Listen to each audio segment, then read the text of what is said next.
Hi hello friends, this is Shirisha. Welcome to my YouTube channel learn with Shirisha. అయితే ఈ రోజు morning shift అయితే 8th ఫిబ్రవరి morning shift ఎవరైతే రాసారో paper 2 CDP questions ఎలా అడిగారు ఏంటని చూద్దాం. నాకైతే పేపర్ చాలా ఈజీగా అనిపించింది.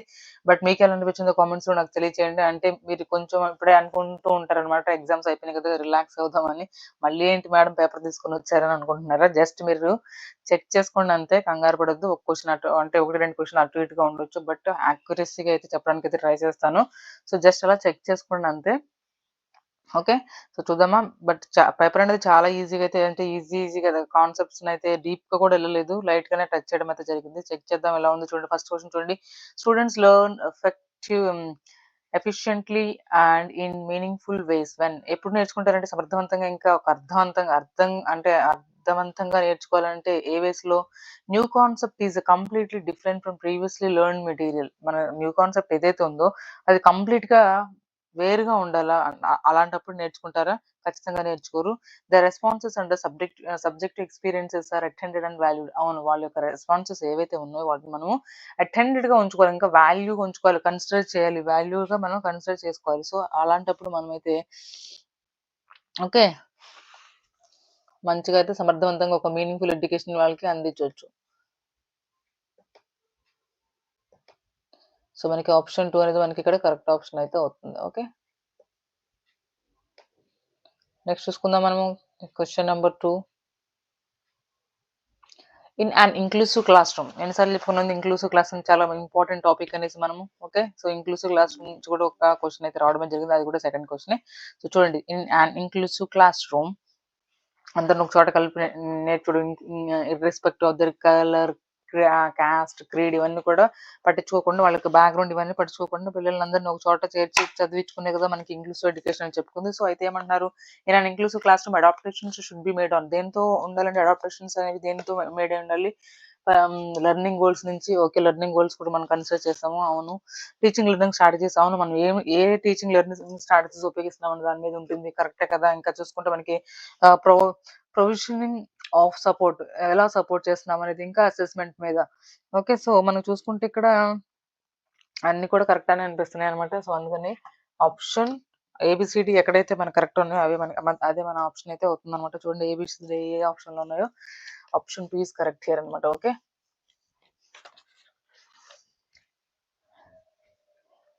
చూడండి ఇక్కడ ఉన్నాయి కదా option 1 2 ABCD. So option 2 is correct here. Next చూడండి, అసెషన్ రీజనింగ్ అయితే ఇవ్వడం జరిగింది. సో చూసుకుంటే మనకి ఇక్కడ children in middle school should be engaged to write about their emotions on a daily, weekly basis and reflect upon them. Correct కదా, మనం note చేసుకుంటాం కదా. అడోల్సెన్స్ పిల్లలు ఎవరైతే ఉంటారో వాళ్ళు మూడ్ అనేది ఫ్లక్చువేట్ అవుతూ ఉంటుంది అని చెప్పుకున్నాం. అంటే మూడ్ స్వింగ్స్ ఎక్కువ జరుగుతాయని చెప్పుకున్నాము. రిఫ్లెక్ట్ అపాన్ దెమ్, అవి వాళ్ళని రిఫ్లెక్ట్ చేస్తాయి. కరెక్టే. Understanding once emotions is a cognitive process that can lead to actions కదా. అండర్స్టాండింగ్ వన్స్ ఎమోషన్స్, అంటే ప్రతి ఒక్కళ్ళ ఎమోషన్స్ అర్థం చేసుకోవడం అనేది that can lead to the actions, అంతే కదా, దాని మీద బేస్ అయి ఉంటుంది కదా. సో ఈ ఎమోషన్స్ గురించి కదా ఇక్కడ కూడా మాట్లాడింది. సో అందుకని కూడా మనకి both A and R true R is correct explanation of A అనేది మనం చెప్పుకోవచ్చు అనమాట. సో నెక్స్ట్ క్వశ్చన్ ఏమి ఇచ్చారు ఒకసారి చెక్ చేద్దాం. చూడండి, again assertion reasoning. Yes, assertion reasoning again. 1 second.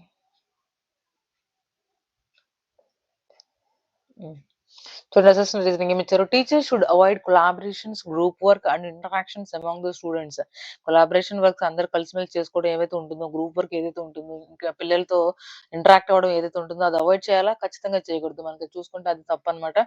Assertion అనేది wrong. Learning is a passive process. Learning ఎలా ఉండాలని చెప్పుకున్నాం మనం? యాక్టివ్ ప్రాసెస్ లాగా ఉండాలని చెప్పుకున్నాం. చూస్తే కరెక్ట్ గా మనకి and most effectively through memorisation and imitate చేయడం ద్వారా, ఇంకా మెమరైజ్ చేయడం, మాటిమాటికి మెమరైజ్ చేసుకుంటూ ఉండడం ద్వారా మనం ఎఫెక్టివ్ గా ఉంటుందని చెప్పొచ్చా? చెప్పకూడదు, అంటే చెప్పలేం కదా మనము.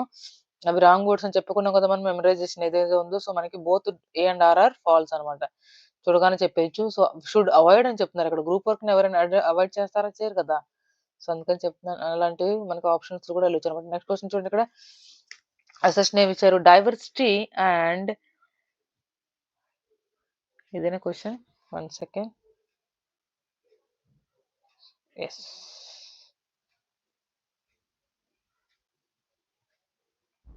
Diversity and inclusion improve teaching and learning. Teaching లెర్నింగ్‌ని ఇంప్రూవ్ చేస్తుంది. డైవర్సిటీ వివిధ అంటే రకరకాల టీచింగ్ మెథడ్స్ కానీ, పిల్లల యొక్క వివిధత మనం ఏవైతే ఉంటుందో, అది తీసుకోవడం ద్వారా ఇంకా ఇంక్లూషన్ అందరి పిల్లల్ని ఒక చోట కూర్చొని చదివించడం, అట్లా ఇంక్లూసివ్ ఎడ్యుకేషన్ గురించి మనం మాట్లాడుకున్నాం గదా! Irrespective of their colour, creed అని.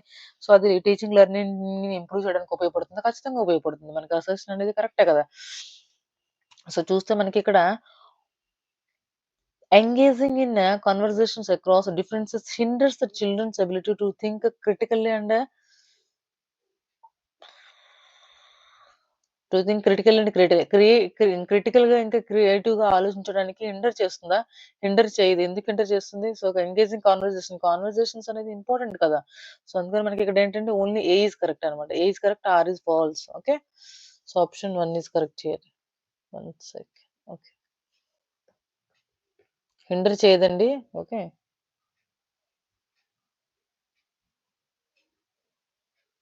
నెక్స్ట్ క్వెషన్ నంబర్ 6 చూడండి ఏమిచ్చారో. Children who are struggling with dyslexia have trouble in phonological processing that makes it hard to decode words. Dyslexia దేనికి సంబంధించింది? యాక్చువల్‌గా మనకి వర్డ్స్‌ని సరిగ్గా చదవలేకపోవడము. ఇప్పుడు ఎస్ఏడబ్ల్యూ సా ఉందనుకోండి. డబ్ల్యూఎస్ వజ్ అని చెప్పుకున్నాము. అంటే వర్డ్స్‌ని వాళ్ళకి రివర్స్‌గా కనిపించడము. సో, వాటిలో ట్రబుల్స్ ఉంటే మనం డిస్లెక్సియా అని చెప్పుకున్నాం కదా! సో, మనకి కరెక్టే కదా! ఏ అనేది కరెక్టే కదా! All children benefit from being encouraged in their areas of interest and ability. ఇది చూడండి. ఆల్ చిల్డ్రన్ బెనిఫిట్ అందరు అంటే అందరి పిల్లలు కూడా బెనిఫిట్స్ పొందుతారంట. From being encouraged in their areas అని ఇంట్రెస్ట్ అండ్ ఎబిలిటీ. వాళ్ళ ఇంట్రెస్ట్‌ని బట్టి వాళ్ళ యొక్క ఎబిలిటీని బట్టి మనం ఎంకరేజ్ చేస్తే వాళ్ళు బెనిఫిట్స్ అనేది పొందుతారనమాట. ఓకే. సో, బట్ ఇక్కడ మనకి డిస్లెక్సియాకి దీనికి సంబంధం ఉందా? సంబంధం లేదు. బట్ ఏ సెంటెన్స్‌కి ఆ సెంటెన్స్ కరెక్టే మళ్ళీ. అసర్షన్ కరెక్టే మనకి. రీజనింగ్ కూడా కరెక్టే. అసర్షన్ కూడా మనకి కరెక్టే అని చూపిస్తుంది. మనకి రీజనింగ్ కూడా కరెక్టే అనమాట. బట్ ఈ రీజనింగ్ అనేది దానికి కరెక్ట్ ఎక్స్‌ప్లనేషన్ కాదనమాట. So, option 4 is correct here. 2 sentences కరెక్టే. బట్ దాని కనెక్షన్స్ లేవు కదా! So, option 4 is correct here for the question number 6. Me questions అటు ఇటుగా ఉండొచ్చండి. ఒకసారి మీరు చెక్ చేసుకోండి. సెట్ అన్ని అంటే మార్నింగ్ షిఫ్ట్ వాళ్ళందరికి కూడా ఒకటే పేపర్ అయితే ఉంటుంది కదా! క్వెషన్స్ కిందకి పైకైతే ఉండడం అనేది జరుగుతుంది. Which of the following statements about the learning is not correct? Learning సంబంధించింది ఏది కరెక్ట్ కాదు అని అడుగుతున్నారు. ఇక్కడ నాట్ అని ఇచ్చినప్పుడు మనం ఏం చెప్పుకున్నాము? కొంచెం కాన్సంట్రేట్ చేయండి. ఏదైతే ఆప్షన్ నెగెటివ్‌గా ఉంటుందో అదే మన ఆప్షన్ అవుతుందనమాట. సో, చూసుకుంటే మనకిక్కడ interaction hinders learning. Social interactions చాలా ఇంపార్టెంట్ అని చెప్పుకుంటాం. సోషల్ ఇంటరాక్షన్స్ ద్వారా పిల్లలు నేర్చుకుంటారని చెప్పుకున్నాం. బట్ హిండర్స్ లెర్నింగ్ అంటే నేర్చుకోవడానికి సహాయపడదన్నట్టుగా అంటే హిండర్ చేస్తుందా? కాదు కదా! నెక్స్ట్ చూసుకుంటే మనకి the most meaningful learning across within the real world task కరెక్టే. అంటే ద మోస్ట్ మీనింగ్‌ఫుల్ లెర్నింగ్ ఎప్పుడు సంభవిస్తుందంటే వితిన్ రియల్ వరల్డ్ టాస్క్. మన రియల్ వరల్డ్ టాస్క్ వాళ్ళకి రిలేటెడ్‌గా తీసుకుంటున్నప్పుడు వాళ్ళు రియల్ లైఫ్ సిట్యుయేషన్స్ కనెక్ట్ చేసి తీసుకుంటున్నప్పుడు correct. Learners construct knowledge that makes sense to them. అంటే వాళ్ళకి ఏదైతే అర్థవంతంగా ఉంటుందో దానికి సంబంధించి దానికి రిలేటెడ్‌గా నాలెడ్జ్‌నైతే కన్స్ట్రక్ట్ చేసుకుంటారు. Okay. New learning depends on the current understanding. New learning అనేది మనం చదువుకుంటుంది ఎంత అర్థమవుతుందని దాని మీద డిపెండ్ అయి ఉంటుంది కదా! సో, మనకి 3 కూడా పాజిటివ్ గానే ఉన్నాయి. ఇదొకటే నెగెటివ్‌గా ఉంది. సో, ఆప్షన్ 1 అనేది మనకి కరెక్ట్ ఆప్షన్ అయితే అవుతుంది. ఓకే. అలా ఆప్షన్ త్రూ కూడా మరియు కన్‌ఫ్యూజన్ ఉన్నప్పుడు ఆప్షన్ త్రూ కూడా ఎళ్ళొచ్చనమాట. ఆప్షన్ త్రూ చేపట్టడం అనేది చాలా ఇంపార్టెంట్ యాక్చువల్‌గా. 2 commonly used strategies for the effective problem solving or problem solving మెథడ్స్‌కి మనకి 2 కామన్‌గా ఉపయోగించేది ఏంటంటే మనకిక్కడ అల్గోరిథం రెస్పాన్స్ షీట్ కాదు. రెస్పాన్స్ సెట్ ఫిక్స్‌డ్‌నెస్ ఇక్కడ మనకి ఫంక్షనల్ ఫిక్స్‌డ్‌నెస్ కూడా కాదు. సో, హ్యూరిస్టిక్ అండ్ అల్గోరిథమ్స్ అనమాట. So, option 3 is correct here for the question number 8. ప్రాబ్లమ్‌ని ఎలా సాల్వ్ అవ్వాలి? ఎలా అల్గారిథమ్‌ని ఫాలో అవ్వాలి? ఎలాంటి అల్గారిథమ్ ఏసుకుంటామని కూడా మనం చదువుకున్నాం కదా! According to constructivist theorist children అంటే వాళ్ళ ప్రకారంగా ఏంటి ఇక్కడ చూద్దాం ఏమిచ్చారనేది. Children learn best when information is presented to them in final form. Final ఫార్మ్‌లో పెట్టినప్పుడు వాళ్ళు అర్థం చేసుకుంటారా? ఖచ్చితంగా కాదు. Children have the tendency to behave in unruly ways that needs to be corrected. Unruly వేలో బిహేవ్ చేస్తారు. వాళ్ళు కరెక్షన్ చేయాల్సి ఉంటుంది. కాదు. Children have natural tendency to make sense of the world. అవును. కన్‌స్ట్రక్టివ్ థియరీస్ మనకేం చెప్పారు? పిల్లలకు నేచురల్ టెండెన్సీ ఉంటుంది. అర్థం చేసుకునే ఒక సెన్స్ అయితే ఉంటుందని చెప్పారు కదా! So, option 3 is correct here. Next చూసుకుంటే మరి క్వెషన్ నంబర్ 10 చూడండి. Which of the following are effective teaching strategies to cater to diverse needs of the learners in a classroom. Diverse needs of the different different learners ఉంటారు కదా, average below average అంటే backgrounds కానీ లేదంటే వాళ్ళ యొక్క IQ levels బట్టి కానీ different different learners అయితే ఉంటారు. బట్ ఓకే, అయితే మనకి ఏవి ఎఫెక్టివ్ స్ట్రాటజీస్ అంటే అలాంటి ఉన్నప్పుడు differentiated instruction, standardized curriculum, individualized educational plans. Standardized curriculum ఒక పర్టికులర్ కరికులం ఫాలో అవ్వాలా, అది ఖచ్చితంగా మనం అసలు తీసుకోమన్నమాట. ఈ సెంటెన్స్ ని అంటే ఈ స్టాండర్డైజ్డ్ టెస్ట్లు కానీ స్టాండర్డైజ్ కరికులం కరికులం కానీ అవి మనం తీసుకోమన్నమాట. సో ఆప్షన్ బి మనకు కాదు. సో డిఫరెన్షియేటెడ్ ఇన్స్ట్రక్షన్ కరెక్టే. ఇంకా మనకి ఇండివిజువలైజ్డ్ ఎడ్యుకేషన్ ప్లాన్స్ కూడా మనం తీసుకోవాలి. డిఫరెంట్ డిఫరెంట్ పిల్లలకి డిఫరెంట్ డిఫరెంట్ ఎడ్యుకేషన్ ప్లాన్స్ వాళ్ళకి. ఓకే, సో మనకైతే చూడండి ఇక్కడ మనకి ఏసీది ఎక్కడుంది? A and C both are correct కాబట్టి option 1 is correct here for the question number 10. Next చూసుకుంటే మనకి క్వెషన్ నంబర్ 11 చూడండి. Which of the following is not an effective strategy in problem solving? ఏది ఎఫెక్టివ్ స్ట్రాటజీ కాదు అని అడుగుతున్నారు. First of all మనం చూసుకుంటే ఆప్షన్స్ కింద నుంచి చూద్దాం. Using logical reasoning to solve problems. అవును, లాజికల్ రీజనింగ్ చేయాలి. అది ఎఫెక్టివ్ గా అనిపిస్తుంది మనకి. Recognizing the patterns and relationships. అవును, మనకి వచ్చిన దానికి ప్యాటర్న్స్ ఇంకా వాటి యొక్క రిలేషన్షిప్స్ మనం ఫైండ్ అవుట్ చేయగలగాలి, కరెక్టే. Breaking down complex problems into small parts. Complex problem ఏదైతే ఉంటుందో కొంచెం హార్డ్ గా ఉన్న ప్రాబ్లమ్ దాన్ని మనము సింప్లర్ పార్ట్స్ గా అయితే చేసుకోవాలి, కరెక్టే కదా, చేయాలి. But over looking the relevant information correct అవుతుందా? చూడడంలో అంటే ఓవర్ లుకింగ్ అనేది మనకి కరెక్ట్ కాదు కదా. So option 1 is correct. ఏది కాదు మనకి అదే ఆప్షన్ అవుతుందని చెప్పాను కదా నాట్ ఉన్నప్పుడు. So option 1 is correct. Next చూసుకుంటే మనకి క్వెషన్ నెంబర్ 12 చూడండి. A teacher is designing a lesson plan for group of students with varying levels of the understanding of a topic. అంటే పిల్లలకి అర్థం చేసుకోవడానికి varying levels of the understanding of the topic ఏం తయారు చేస్తుంది ఆవిడ? లెసన్ ప్లాన్ అనేది తయారు చేస్తుంది. ఎవరికి? For the group of students. ఒక గ్రూప్ ఆఫ్ స్టూడెంట్స్‌కి లెసన్ ప్లాన్ అయితే తయారు చేస్తుంది with varying levels. Different different levels ఉన్న పిల్లలకి. అయితే వాళ్ళు అర్థం చేసుకోవడానికి. According to Vygotsky theory which of the following should be teacher consider when designing the lesson. అయితే ఆ లెసన్ డిజైన్ చేసినప్పుడు టీచర్ ఎలాంటిది ఫాలో అవ్వాలని చెప్తున్నారనమాట. The teacher should consider each students current level of understanding and provide appropriate support to help them to reach the next level. కరెక్టే కదా! అంటే వాళ్ళకి సపోర్ట్ చేయాలి. వాళ్ళు నెక్స్ట్ లెవెల్‌కి రీచ్ అవ్వడానికి. కరెక్టే. నెక్స్ట్ చూస్తుంది రిమైనింగ్ ఆప్షన్స్ ఏమి ఇచ్చారో. The teacher should only focus అనే వర్డ్ నేను చెప్పాను కదా! ఓన్లీ, కంపేర్ ఇంకా అలాంటి వర్డ్స్ ఏవైతే ఉన్నాయో దాన్ని మీరు డిలీట్ చేసుకోవాల్సిందే అనేసి. సో చూసుకుంటే మనకి ఇక్కడ ఓన్లీ అనే వర్డ్ ఉంది కాబట్టి మనం తీసేస్తున్నాను. The teacher should ask each student to work individually on the specified problem. Individual గా వర్క్ చేయమని చెప్పడం ఎందుకు? కొలాబరేటివ్ గా వర్క్ చేయాలని చెప్తారు కదా కన్స్ట్రక్టివిస్ట్. యాక్చువల్ గా వైగాస్కి అయితే మనకి కొలాబరేటివ్ వర్క్ అయితే ఫోకస్ చేశారనమాట. సో మన ఆప్షన్ కూడా తీసుకోము. నెక్స్ట్ చూసుకుంటే మన the teacher should provide all students with the same level of challenge. అందరికి ఒకటే లెవెల్ ఆఫ్ క్వశ్చన్స్ అయితే ప్రొవైడ్ చేయకూడదు. పిల్లల యొక్క లెవెల్‌ని బట్టి అర్థం చేసుకోవాలని చెప్పుకున్నాం కదా. సో మనకి ఆప్షన్ 1 అనేది కరెక్ట్ అవుతుందనమాట. హెల్ప్ చేయాలి. నెక్స్ట్ లెవెల్‌కి వెళ్ళడానికి వాళ్ళకైతే హెల్ప్ చేయాలి. So option 1 is correct here for the question number 12.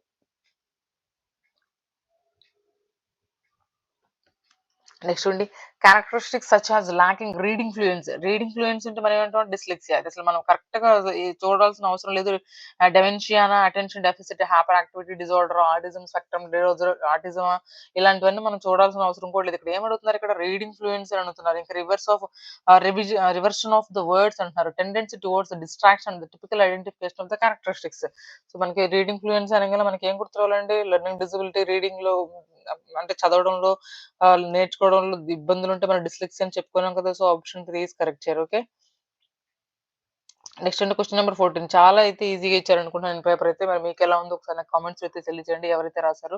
Students feel more motivated to learn in environment which ensures. ఎప్పుడు మోటివేటెడ్‌గా ఫీల్ అవుతారండి. ఎలాంటి ఎన్వైర్న్మెంట్ ఉన్నప్పుడు? బిలాంగింగ్‌నెస్. అవును. ఫియర్ ఉన్నప్పుడా? భయంగా ఉన్నప్పుడు కాదు. రిజెక్షన్ చేసినప్పుడు కాదు. సేఫ్టీగా ఉన్నప్పుడు యెస్.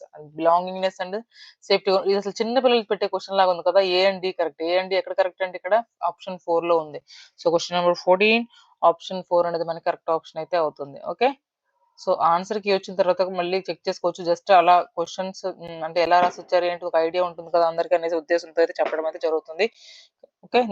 చూడండి question number 15. When learning new information మనం లెర్న్ చేస్తున్నప్పుడు నేర్చుకునేటప్పుడు which of the following is the helpful strategy for children to use to ensure they understand the content material. అర్థం వాళ్ళు మనకి మనం ఇచ్చిన కంటెంట్ మెటీరియల్‌ని అర్థం చేసుకోవడానికి ఏది హెల్ప్‌ఫుల్ స్ట్రాటజీ అండి? Reading the information once. ఇచ్చిన ఇన్ఫర్మేషన్‌ని రీడ్ చేసుకోవాలా? Okay. Asking questions and seeking clarifications అడగాలి. క్వెషన్స్ అడగాలి. ఇంకా క్లారిఫికేషన్ కూడా అడగాలి కదా! ప్రిటెండింగ్ టు అండర్‌స్టాండ్ భయపడుతూ అర్థం చేసుకోవాలా? కాదు. Making up their own meanings for the unfamiliar terms వాళ్ళకి అర్థం కాని టర్మ్స్ కూడా వాళ్ళు మీనింగ్స్ ఎతుక్కోవాలంటే కాదు కదా! సో, మనకి యాక్చువల్‌గా ఇక్కడ మనకి ప్రిటెండింగ్ అండర్‌స్టాండ్ అంటే సి ఆప్షన్ ఎక్కడుందో అది మనం దాన్ని ఎలిమినేట్ చేసుకోవచ్చు. సో, ఆప్షన్ 1లో సి ఉంది. ఆప్షన్ 2లో సి ఉంది. ఆప్షన్ 4లో సి ఉంది. సో, మనకి ఏ అండ్ బి అనేది మనకి ఇక్కడైతే కరెక్ట్ ఆప్షన్ అయితే అవుతుందన్నమాట. ఓకే. అలా మీరు ఆప్షన్స్ త్రూ కూడా ఎళ్ళొచ్చన్నమాట. నెక్స్ట్ చూసుకుంటే అసర్షన్ రీజనింగ్ ఏమి ఇచ్చారో చూద్దాం. చూడండి అసర్షన్ రీజనింగ్ ఏమి ఇచ్చారంటే ఇక్కడ when talking about the differences expressions and expressions that put put the person ahead of the difference should be used such as using the student with the disabilities rather than the disabled students. అక్కడ ఏమని చెప్తున్నారు అక్కడ when talking about differences and expressions గురించి మనం మాట్లాడేటప్పుడు that put in the person ahead of the differences should be used such as ఎలా use చేయాలని చెప్తున్నారు using students with disabilities rather than the disable students. Disabilities లాగా consider చేసుకోవాలి. ఒక disable student లాగా కాదు. ఖచ్చితంగా అట్లనే కన్సిడర్ చేసుకోవాలి కదా! సో, ఆప్షన్ 1 సారీ అసర్షన్ అనేది మనకి కరెక్ట్ అవుతుందన్నమాట. The language we use when talking about learners with different needs, shapes, perspectives and attitudes. అవును. ఎందుకట్లా మనం డిజబిలిటీస్ లాగా క్రియేట్ చేసుకోవాలి డిజబుల్ స్టూడెంట్ కాకుండా? చూడండి ఎందుకంటే మనం ఉపయోగించే లాంగ్వేజ్ అనేది వాళ్ళ యొక్క పర్స్పెక్టివ్స్‌ని, వాళ్ళ యొక్క యాటిట్యూడ్స్‌ని ఆహ్, నీడ్స్, షేప్స్ అంటే ఒక రూపాన్ని ఇవ్వడానికి కదా! సో, 2 కూడా మనకి ఎక్స్‌ప్లనేషన్ కూడా కరెక్ట్ అనే అనిపిస్తుందన్నమాట. సో, ఆప్షన్ అసర్షన్ రీజనింగ్ 2 కరెక్టే. ఇంకా మనకి both A and R are true and R is the correct explanation of they అన్నమాట. సో, ఆప్షన్ 3 అనేది మనకి ఇక్కడ కరెక్ట్ ఆప్షన్ అయితే అవుతుంది. నెక్స్ట్ చూసుకుందాం క్వెషన్ నంబర్ 17. అసర్షన్ రీజనింగ్ కూడా అంత డీప్‌గా అయితే ఏమి వెళ్ళలేదన్నమాట. According to Piaget, when children reach the point of being able to generalize and engage in the mental trial and error by thinking up hypotheses and testing them heads uh, in their heads, they are చూడండి మనసులో calculate చేయగలుగుతున్నారు, generalise చేయగలుగుతున్నారు. Okay. So, అలాంటి అది మనం ఎక్కడ చూసామండి? Pre operational stage, concrete operational stage direct మనం తీసేయొచ్చు. ఎందుకంటే మనకి అవి చిన్న పిల్లలకి సంబంధించినవి. Next sensory motor stage, pre operational stage మనం తీసేసుకోవచ్చు. నెక్స్ట్ కాంక్రీటా, ఫార్ములా మీకు డౌట్ రావచ్చనమాట. బట్ మనసులో వాళ్ళు కాలిక్యులేషన్స్ చేసుకొని రీజనింగ్, హైపోథెసిస్ ఇవన్నీ మనకి ఎక్కడ డెవలప్ అవుతాయి? ఫార్ములా ఆపరేషన్‌లో. పియాజే యొక్క స్టేజెస్ అడుగుతారని చెప్పాను కదా! సో, ఇదనమాట. So, option 2 is correct here for the question number 12. Next చూసుకుంటే మన క్వెషన్ నంబర్ 18 చూడండి. National educational policy NEP 2020 emphasizes on transforming assessment by ఏం చేసిందండి? ఎన్‌ఈపీ ఏం తీసుకొచ్చింది? దేని మీద ఇంపార్టెన్స్ తీసుకొచ్చింది? Incorporating self assessment in the peer assessment. అవును కదా! సెల్ఫ్ అసెస్మెంట్‌ని చేర్చుకోవడం ద్వారా ఇంకా పియర్ అసెస్మెంట్‌ని కూడా చేర్చుకోవడం ద్వారా కరెక్టే. ఇంకా practicing unitary notion of the intelligence. Unitary notion అని చెప్పలేదు. Devaluing social context of the devaluing అంటున్నారు అక్కడ. వాల్యూయింగ్ కాదు డీవాల్యూయింగ్. వాల్యూ చేయట్లేదు కదా! సో, బట్ ఆప్షన్ 1 అనేది మనకి కరెక్ట్ ఆప్షన్ అయితే అవుతుంది. So, question number 18 option 1 is correct here. Next చూసుకుంటే మనకి క్వెషన్ నంబర్ 19 చూడండి. అకార్డింగ్ టు జీన్ పియాజే కాగ్నిటివ్ డెవలప్‌మెంట్. చూడండి జీన్ పియాజే, లేవైగస్‌కి చూసాం కదా! ఈ థియరీస్ లేకుండా అయితే లేవని చెప్పుకున్నాం మనము. చూడండి మళ్ళీ ఇంకో క్వెషన్ అయితే వచ్చింది జీన్ పియాజే. జీన్ పియాజే ప్రకారము కాగ్నిటివ్ డెవలప్‌మెంట్ అంటే ఏంటి ఇక్కడ? Is the process of acquiring the ability to use cultural tools. Cultural tools గురించి మాట్లాడింది ఎవరు? వైగాస్‌కే కదా! సో, ఆప్షన్ అది కాదనమాట. Is the process of adaptation to the environment by changing the one schemas మార్చుకుంటూ అంటే మనకి ఆర్గనైజ్డ్ నాలెడ్జ్ ఏదైతే ఉంటుందో మన ఎన్వైర్న్మెంట్‌లో దానికి సంబంధించిన ఇన్ఫర్మేషన్ వచ్చినప్పుడు దాన్ని అడాప్ట్ చేసుకొని ఆ స్కీమాస్‌ని మార్చుకోవచ్చు. అంతే కదా! ఇప్పుడు మనం ఏం చెప్పుకున్నాము స్కీమాలంటే ఎగ్జిస్టింగ్ ఇన్ఫర్మేషన్ అని చెప్పుకున్నాము. ఒక కుక్కని చూడగానే అంటే కుక్క ముందు చూసే ఉంటారు పిల్లలు. తర్వాత మేకను చూసినా ఇంకా 4 కాళ్ళ జంతువులు ఏదని చూసినా కూడా వాళ్ళు అదే ఫిక్స్ అయిపోతారన్నమాట. బట్ ఎన్వైర్న్‌మెంట్‌లో ఉన్న అడాప్టేషన్స్ వాళ్ళు పెద్దవాళ్ళు చెప్పడం ద్వారా ఎవరైనా అంటే వాళ్ళకన్నా పెద్దవాళ్ళు ఎవరైనా టీచర్స్ గాని, ఇంకా ఎవరైనా పేరెంట్స్ గాని సో, చెప్పడం వల్ల వాళ్ళు మార్చుకుంటున్నారా లేదా? అడాప్ట్ అవుతున్నారా లేదా? సో, అలా అన్నమాట. So, option 2 is correct here. పియాజే మనకి ఆహ్, వాళ్ళు సొంతగా నేర్చుకుంటారు. వాళ్ళ ఇన్ఫర్మేషన్ స్కీమాస్ గురించి మాట్లాడింది ఎవరండి? జీన్ పియాజే కదా! అలా కూడా మీరెళ్ళిపోవచ్చు. నెక్స్ట్ చూసుకుంటే మనకి క్వెషన్ నంబర్ 20 చూడండి. ఫాలోయింగ్ చూడండి Vygotsky's ideas. A teacher decide to give hints and clues actually cues to the students who are stuck on a given problem and let the students try to solve that problem again. చూడండి ఎక్కడైతే పిల్లలు struck అవుతున్నారో, ఆగిపోతున్నారో అక్కడ వాళ్ళకి ఏం చేస్తున్నారు madam కొన్ని clues అయితే, హింట్స్ అయితే ఇస్తున్నారు. వాళ్ళకి ఏం చేస్తున్నాడు అక్కడ హెల్ప్ చేస్తున్నట్టు. ఆ ప్రాబ్లమ్ మళ్ళీ చేయడానికి. దాన్ని ఏమంటాం మనం? టెంపరరీ హెల్ప్ అంటే ఇక్కడ స్కాఫోల్డింగ్ కదా! సో, డైరెక్ట్ ఇది కూడా చాలా డైరెక్ట్ బిట్టే అనమాట. So, option 2 is correct here for the question number 20. Next ఉన్న క్వెషన్ నంబర్ 21 చూడండి. As per constructivist approaches of learning, learning is facilitated when ఎలా ఎప్పుడు ఫెసిలిటేట్ చేయగలం మనం అలాగా? As per the constructivity approach. Constructivists ఎవరైతే ఉన్నారో జీన్ పియాజే, లీవైస్ వీళ్ళ అప్రోచెస్ ప్రకారం లెర్నింగ్ అనేది చూసుకుంటే మనకి ఇక్కడ pedagogy is the teacher centric ఉండాలా? తప్పు. Task are incoherent and disorderly ఉండాలా? తప్పు కదా! సంబంధం లేకుండా ఇంకా మనకి ఎట్లా పడితే ఆర్డర్‌లో ఉండాలా? ఉండకూడదు. Activities are interactive and collaborative. అవును. ఇంటరాక్టివ్‌గా ఉండాలి. ఇంకా మనకి కొలాబరేటివ్‌గా అయితే తీసుకోవాలి. So, option 3 is correct here for the question number 21. Okay. So, options through అయినా మనం అలా ఎళ్ళొచ్చని చెప్తున్నాను. ఓకే. నెక్స్ట్ చూసుకుంటే క్వెషన్ నంబర్ 22 చూడండి. According to Lawrence Kohlberg around which ethics do very young children's moral reasoning revolve. చిన్న పిల్లల యొక్క మోరల్ రీజనింగ్ అనేది దేని చుట్టూ ఉంటుంది? Ethics of the perspectives అదర్సా? లేదంటే ఎథిక్స్ ఆఫ్ ద ఇగోసెంట్రిజం. చిన్న పిల్లలతో మనం మాట్లాడుకున్నప్పుడు ఇగోసెంట్రిజం ఉంటుందని చెప్పుకుంటాం కదా! వాళ్ళ వాల్యూస్ తోనే వాళ్ళు చూస్తారు కదా! వేరే వాళ్ళ ఆహ్, వి వాళ్ళ పర్స్పెక్టివ్స్ తోనే, వాళ్ళ దృష్టితోనే వాళ్ళు చూడగలరు కదా! ఇదే కరెక్ట్ అన్నట్లుగా వాళ్ళు ఉండడం అన్నమాట. ఇగోసెంట్రిక్ అయితే మనం చెప్పుకోవచ్చు. So, question number 22 option 3 is correct here. Next చూసుకుంటే క్వెషన్ నంబర్ 23 చూడండి. Which of the following does not comes under the category of the sensory impairments. Sensory impairments ఏవైతే ఉంటాయో మనకి సెన్సెస్ రిలేటెడ్ కదా! హార్డ్ ఆఫ్ హియరింగ్, హియరింగ్ మనకి sense organs, colours కూడా colour blindness కూడా దానికి సెన్సరీ సంబంధించిందే. Partial loss of the vision కూడా మనకి సెన్సెస్‌కి సంబంధించిందే. బట్ డిస్గ్రాఫియా అనేది దేనికి సంబంధించిందంటే న్యూరోలాజికల్ కదా! న్యూరో డెవలప్‌మెంట్‌కి సంబంధించింది. నాడీ సంబంధమైనది. సో, మనకి ఇది ఇది కాదనమాట. ఆ 3 రిమైనింగ్ మనకి సెన్సరీ ఇంపైర్మెంట్సే. బట్ ఇది కాదు. డిస్గ్రాఫియా అనేది మన కరెక్ట్ ఆప్షన్ అయితే అవుతుంది. So, question number 23 option 4 is correct here. Okay. So, next చూసుకుంటే మన question number 24 again assertion reasoning. చూడండి ఇంక మీరు అసర్షన్ రీజనింగ్ క్వెషన్స్ మీద అయితే చాలా ఇంపార్టెన్స్ ఇచ్చుకోవాలి. అసర్షన్ చూడండి. If physical development of the children is delayed when their social and emotional development gets effected. అంటే మన ఫిజికల్ డెవలప్‌మెంట్ అనేది డిలే అయితే సోషల్ అండ్ ఎమోషనల్ డెవలప్‌మెంట్ అనేది ఎఫెక్ట్ అవుతుంది. మనం చెప్పుకున్నాం కదా! ఫిజికల్ డెవలప్‌మెంట్ అన్నిటికి బేస్ అని. సో, అందుకని మనం ఏం చెప్పొచ్చంటే ఇక్కడ మనకి ఈ అసర్షన్ అనేది కరెక్టే. చూద్దాం నెక్స్ట్ ఏమిచ్చారు. There is developmental continuity in the course of children's development. పిల్లల యొక్క డెవలప్‌మెంట్‌లో కంటిన్యూటీ ఉంటుందని చెప్తున్నారు. బట్ ఫిజికల్ డెవలప్‌మెంట్‌కి దీనికి ఏం సంబంధం అండి? ఫిజికల్ డెవలప్‌మెంట్ దీనికి అంటే దేనికి దానికి ఈక్వల్‌గా అవి ఆహ్, ఇండివిడ్యుయల్‌గా అవి కరెక్టే. బట్ ఆ ఎక్స్‌ప్లనేషన్ అనేది దానికి కరెక్ట్ కాదని అయితే నేను అనుకుంటున్నాను. So, option 4 is correct here. Both A and R are true. But R is not a correct explanation of the A. దానికి సంబంధించింది కాదనేది నేను అనుకుంటున్నాను. నెక్స్ట్ చూసుకుంటే క్వెషన్ నంబర్ 25 చూడండి. Moving from conservation education towards progressive education requires shift from దేని నుంచి దేనికి షిఫ్ట్ అవ్వాలి? కన్జర్వేటివ్ ఎడ్యుకేషన్ నుంచి మనం ప్రోగ్రెసివ్ ఎడ్యుకేషన్ వైపు వెళ్తున్నాము. సో, అప్పుడు మనం ఎక్కడి నుంచి ఎక్కడ షిఫ్ట్ అవ్వాలి? రిక్వైర్స్ షిఫ్ట్ ఫ్రమ్ దేని నుంచి షిఫ్ట్ అవ్వాలంటే మనకి ఇక్కడ చూడండి ఇక్కడ హ్మ్. Performance oriented goals to mastery oriented goals. అవును. ఇక్కడ teacher centre pedagogy to exam centre తప్పు. ఫార్మాటివ్ ఎవాల్యుయేషన్ టు కాదు. Integrated curriculum to standardised curriculum కూడా కాదు. సో, మనం చూడగానే చెప్పొచ్చనమాట. Performance oriented goals to mastery oriented goals వైపైతే మనము షిఫ్ట్ అవ్వాలి. So, option 1 is correct here for the question number 25. Next చూసుకుంటే క్వెషన్ నంబర్ 26 చూడండి. Rapid increase in height and weight. సడెన్‌గా అడోలసెన్స్ పిల్లల్ని చూసుకుంటే మనకి సడెన్‌గా వాళ్ళు పెద్దవాళ్ళలాగా అయితే కనిపించేలాగా అడల్ట్ లాగా మారిపోయేలాగా అయితే వాళ్ళు పెరుగుతారనమాట.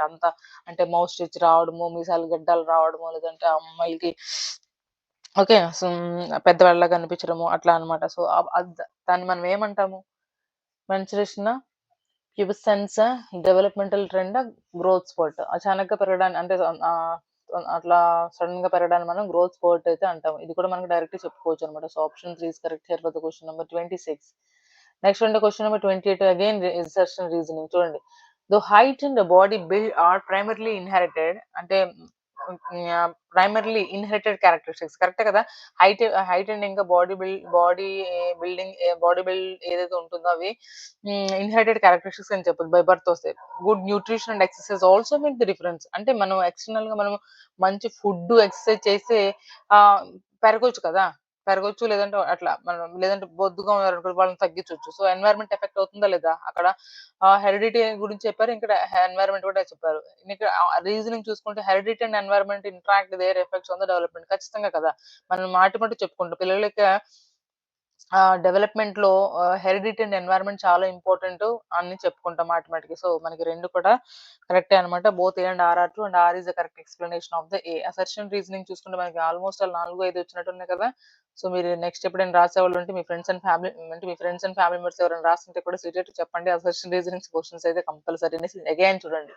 Assertion male characteristics in stories and books are often presented as a strong and adventurous. అంటే మనం స్టోరీ బుక్స్‌లోకి సంబంధించి కూడా మాట్లాడుతున్నారు ఇక్కడ. చూడండి స్టోరీస్ ఇంకా బుక్స్‌లో మాక్సిమం అలాగనే మెన్షన్ చేస్తారు కదా! మేల్ క్యారెక్టరిస్టిక్స్ ఏమైనా ఉన్నాయనుకోండి వాళ్ళు స్ట్రాంగ్ ఇంకా అడ్వెంచరస్‌గా ఉంటారనైతే మెన్షన్ చేయడం జరుగుతుంది. While female characteristics are shown as the warm and sensitive. అవును వాళ్ళు ఇంకా సున్నితంగా అట్లా ఉంటారనేసి వాళ్ళు చెప్పడమే మెన్షన్ చేయడమే జరుగుతుంది. చాలా స్టోరీ బుక్స్‌లో కూడా అంటే మోస్ట్‌లీ మనం ఎన్ని స్టోరీలు చదివినా కూడా అలా మెన్షన్ చేయడం అయితే జరిగేది. కదా! సో, అసర్షన్ అనేది మనకి కరెక్ట్ ఆప్షనే అవుతుంది. చూసుకుంటే మనకి schools and curriculum influence gender role identity as they are powerful agents of the secondary socialization. అంటే చూడండి ఇవి స్కూల్ కరిక్యులమ్ ఏదైతే ఉన్నదో సెకండరీ ఏజెన్సేషన్ అనేది మనకి కరెక్టే. సెకండరీ ఏజెంట్స్ ఆఫ్ సోషలైజేషన్ అనేది. It's okay. బట్ చూస్తే మనకిక్కడ స్కూల్స్ కరిక్యులమ్‌లోనే మన స్టోరీ బుక్స్ ఇంకా స్టోరీస్ అని చదువుకుంటాం. ఇంటి దగ్గర కూడా చదువుకోవచ్చు కదా! సో, ఏంటి అంటే ఇక్కడ మనకి దానికి రిలేటెడ్‌గా కాదేమో అనుకుంటున్నాను. సో, చూసుకుంటే మనకి అసర్షన్, రీజనింగ్ 2 కూడా కరెక్టే. ఓకే. బట్ నాకేమనిపిస్తుందంటే ఇది ఆర్ అనేది దానికి సంబంధించిన ఎక్స్‌ప్లనేషన్ కాదేమో అనిపిస్తుంది. సో, అందుకే నేను ఆప్షన్ 4 అయితే కరెక్ట్ అయితే చెప్తున్నానన్నమాట. So, option 4 is correct here. Next చూసుకుంటే మనకి క్వెషన్ నంబర్ 29 చూడండి. Question number 29. A teacher should create a classroom culture whereas students motivate to learn is primarily focused to. అంటే టీచర్ ఇక్కడ ఏం చేస్తున్నారండి? A teacher should create a classroom culture. Classroom కల్చర్‌ని create చేస్తున్నారు. where students motivate to learn primarily focused to. దేనికి focus చేయాలి? Understand and appreciate the process of learning. Okay. Prove their worth to others. Prove their worth to others అంటే వేరే వాళ్ళతో compare చేసి చెప్తున్నారు అక్కడ. కంపేర్ చేస్తామా? మనం చేయం కదా! సో, అందుకని మనం ఆ ఆప్షన్ తీసుకోమనమాట. సో, ఫస్ట్ ఆప్షనే మనకు కరెక్ట్. సెకండ్ ఆప్షన్ కూడా చెక్ చేయాల్సిన అవసరం కూడా లేదు ఇక్కడ. Avoid shame of the appearing ignorant కాదు. కాంపీట్ విత్ ఈచ్ అదర్ కూడా కాదనమాట. So, option 1 is correct. Understanding and appreciate the process of learning. వాళ్ళు ఏదైతే లెర్నింగ్ నేర్చుకుంటూ ఉంటున్నారో దానికి అప్రిషియేట్ చేసే దానిలాగైతే ఉండాలి. ఓకే. సో, నెక్స్ట్ చూసుకుంటే మనకి క్వెషన్ నంబర్ 30 చూడండి. What is the role of the peers in the socialization process? Peers ఎవరైతే ఉన్నారో తోటి ఫ్రెండ్స్ ఎవరైతే ఉన్నారో దానికి ఆహ్, వ ఆహ్, వాళ్ళ రోల్ ఏంటంటే ఇక్కడ peers are the primary agents కాదు.